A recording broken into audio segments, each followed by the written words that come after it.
ଘରର ଗେଟ୍ ପାଖରେ ରଖି ଦିଅନ୍ତୁ ଗୋଟିଏ ଚମତ୍କାରୀ ଗଛ। ଆଉ ଏହି ଗଛ ଯେଉଁ ଘରେ ଥାଏ କେବେ ବି ତାଙ୍କ ପାଖରେ ଟଙ୍କା ସରି ନଥାଏ। ଋଣରେ ଯଦି ବୁଡ଼ି ରହିଛନ୍ତି ତ ଖୁବ୍ ଶୀଘ୍ର କରଜ ମୁକ୍ତ ହେବେ। ଆଉ କରଜ ଏଭଳି ଏକ ମୁଣ୍ଡବିନ୍ଧା ଯାହାକୁ ନ ସୁଝିବା ଯାଏଁ ଶାନ୍ତିରେ ଟିକେ ଶୋଇପାରନ୍ତି ନାହିଁ।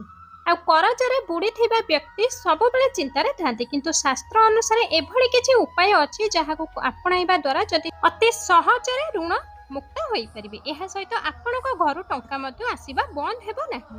ଯଦି ଆପଣ କରଜରେ ବୁଡ଼ି ରହିଛନ୍ତି ତ ଏହାର ମୁଖ୍ୟ କାରଣ କେବଳ ଆଉ କେବଳ ଆପଣଙ୍କ ଘରର ମୁଖ୍ୟ ଦ୍ୱାରର ବାସ୍ତୁ ଦୋଷ। ଆଉ ପ୍ରତ୍ୟେକ ଘରର ମୁଖ୍ୟ ଦ୍ୱାରରେ ନକାରାତ୍ମକ ଏବଂ ସକାରାତ୍ମକ ପ୍ରବେଶ କରିଥାଏ। ଆଉ ଯଦି ମୁଖ୍ୟ ଦ୍ୱାରରେ ବାସ୍ତୁ ଦୋଷ ଖରାପ ହୁଏ ତ ଘରେ ଘୋର ଆର୍ଥିକ ସଙ୍କଟ ଦେଖା ଦେଇଥାଏ। ତ ଏପରି ପରିସ୍ଥିତିରେ ଏମିତି କିଛି ନିୟମ ଅଛି ଯାହାକୁ ପାଳନ କରିବା ଦ୍ୱାରା ମୁଖ୍ୟ ଦ୍ୱାରର ବାସ୍ତୁ ଦୋଷ ଦୂର ହୋଇଥିବ ଏବଂ ଘରେ ଟଙ୍କା ଏବଂ ସୁଖ ଆସିବା ଆରମ୍ଭ ହୋଇଥିବ। ଘରର ମୁଖ୍ୟ ଦ୍ୱାର ପାଖରେ କେବେ ବି ଚପଲ ରଖିବା ଉଚିତ ନୁହେଁ କିମ୍ବା ଘରେ ମୁଖ୍ୟ ଦ୍ୱାରକୁ ଅନ୍ଧାର ହେବା ଉଚିତ ନୁହେଁ।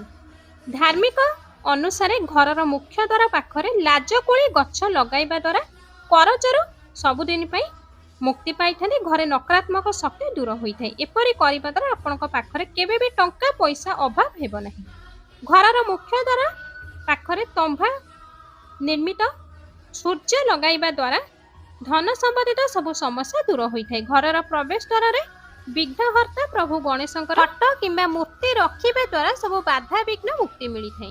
ଏହା ସହିତ କ୍ୟାରିୟରରେ ମଧ୍ୟ ସଫଳତା ମିଳିଥାଏ। ତ ଏହିଭଳି ଭିଡ଼ିଓ ଆଗକୁ ଦେଖିବା ପାଇଁ ଆମ ଚ୍ୟାନେଲ ସହିତ ଯୋଡ଼ି ହୋଇ ରୁହନ୍ତୁ। ଭିଡ଼ିଓକୁ ଗୋଟେ ଲାଇକ୍ କରି ଚ୍ୟାନେଲକୁ ସବସ୍କ୍ରାଇବ୍ ଅବଶ୍ୟ କରିଦିଅନ୍ତୁ।